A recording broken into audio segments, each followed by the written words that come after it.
Hello dear student, welcome back to my YouTube channel Subhash study centre. मेरा नाम है सुभाष और मैं आज के इस वीडियो में आप सभी के लिए लेकर के आ चुका हूं बहुत ही महत्वपूर्ण टॉपिक हिंदी विषय का सोरठा छंद। जी हां, सोरठा छंद की परिभाषा अथवा लक्षण क्या है, आज के इस वीडियो में मैं आपको ऐसी ट्रिक के द्वारा बताऊंगा, इतने आसान तरीके से बताऊंगा ताकि आपको जीवन भर याद रहे। जी हां, आप जीवन भर नहीं भूल पाएंगे सोरठा छंद की परिभाषा अथवा लक्षण और इससे रिलेटेड उदाहरण। तो आज का यह वीडियो क्लास 10th के जितने भी मेरे प्यारे विद्यार्थी 2023 बोर्ड एग्जाम की तैयारी कर रहे हैं और क्लास 12th के भी जितने मेरे प्यारे विद्यार्थी 2023 बोर्ड एग्जाम देने वाले हैं, सभी के लिए मोस्ट इंपॉर्टेंट है, क्योंकि सोरठा छंद से रिलेटेड प्रश्न कक्षा 10 में और कक्षा 12 की बोर्ड परीक्षा में आता ही आता है। और यह जो प्रश्न है सोरठा छंद से रिलेटेड लगातार बोर्ड परीक्षाओं में पूछा जाता रहा है। यहां पर आप देख सकते हो सन 2013, 14, 15, 16, 17, 18, 19, 20 और 2022 तथा 2023 जो आगामी बोर्ड परीक्षा है 2023, इसमें भी 100% पूछा जाएगा। तो आप इस वीडियो को जरूर शेयर कर दें। और यहां पर देखेंगे सोरठा छंद की परिभाषा अथवा लक्षण क्या है। तो सोरठा दोहे का उल्टा होता है। सोरठा दोहे का उल्टा होता है। इसके प्रथम यानी पहले एवं तृतीय यानी तीसरे चरण में 11-11 मात्राएं तथा द्वितीय यानी दूसरे एवं चतुर्थ यानी चौथे चरण में 13-13 मात्राएं होती हैं। सोरठा दोहे का उल्टा होता है। इसके प्रथम यानी पहले और तीसरे चरण में कितनी कितनी मात्राएं होती हैं? 11-11 मात्राएं होती हैं तथा दूसरे और चौथे चरण में 13-13 मात्राएं होती हैं। सोरठा छंद का बिल्कुल आसान उदाहरण यहां पर आप देख पाएंगे। पहला चरण क्या है सोरठा छंद का? जेहि सुमिरत सिद्धि होए। यह जो उदाहरण है इसका यह पहला चरण है, जेहि सुमिरत सिद्धि होए। तो यहां पर चलिए देख लेते हैं कितनी मात्राएं हैं। यहां पर मेरे प्यारे विद्यार्थियों, यहां पर आप जब मात्राओं की संख्या गिनेंगे, जैसे कि यहां पर है एक मात्रा और यहां पर भी है एक मात्रा, इसे क्या कहते हैं? इसे लघु कहते हैं। इसकी एक मात्रा गिनी जाती है। यहां पर सुमिरत में कितनी मात्राएं हैं? 1, 2, 3, 4। यहां पर सिद्ध में कितनी मात्राएं हैं? तो यहां पर 1, 2 हैं। यहां पर होय में कितनी मात्राएं हैं? तो यहां पर हैं 2। इसे कहते हैं गुरु। इसे क्या कहते हैं? गुरु कहते हैं। इसकी 2 मात्राएं गिनी जाती हैं और यहां पर हो जाएगा 1।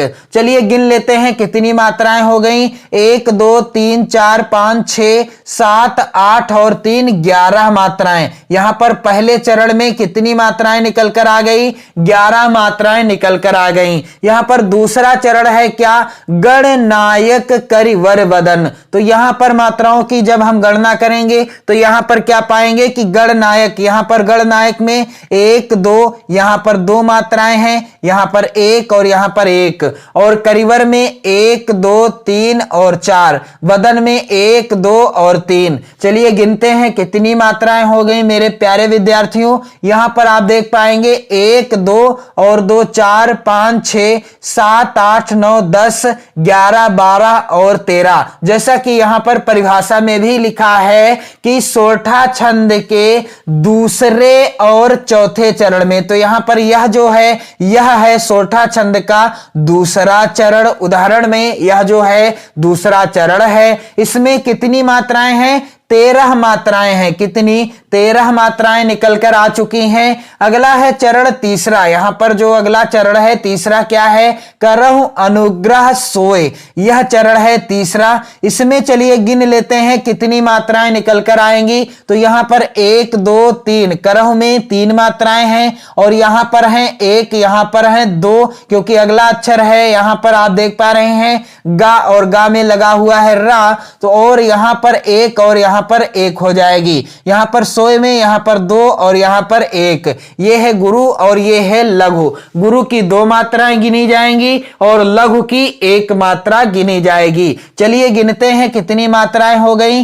1 2 3 और 4 2 6 7 8 और 3 कितनी हो गई मात्राएं? 8 और 3 11 मात्राएं हो गई। जैसा कि परिभाषा में लिखा हुआ है, सोरठा दोहे का उल्टा होता है। इसके प्रथम यानी पहले चरण में और तीसरे चरण में 11-11 मात्राएं। तो पहले चरण में 11 मात्राएं निकल कर आ गई और तीसरे चरण में भी 11 मात्राएं निकल कर आ गई। चलिए चौथे चरण में देख लेते हैं। बुद्धि रास शुभ गुण सदन, यह क्या है? चौथा चरण है और इसमें मात्राएं कितनी हैं? यहां पर आप ध्यान दीजिएगा, यहां पर हैं 2 और यहां पर 1।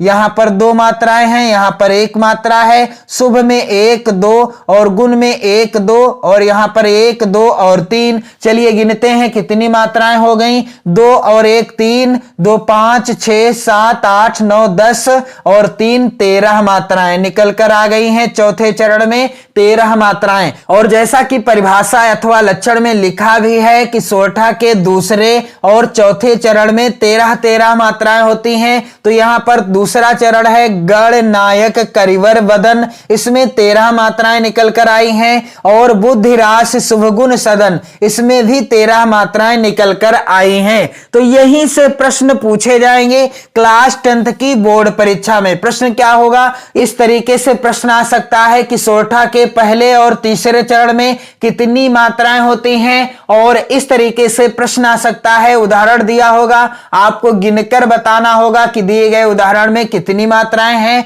लेकिन क्लास 12th के जितने भी मेरे प्यारे विद्यार्थी 2023 बोर्ड एग्जाम की तैयारी कर रहे हैं, उसमें क्या करना होगा? आपको सोरठा छंद की परिभाषा अथवा लक्षण लिखना होगा और साथ ही उदाहरण लिखना होगा, मात्राओं की गणना करके लिखना होगा। सेम इसी तरह से जैसा कि मैंने यहां पर लिखा है, आप देख सकते हो।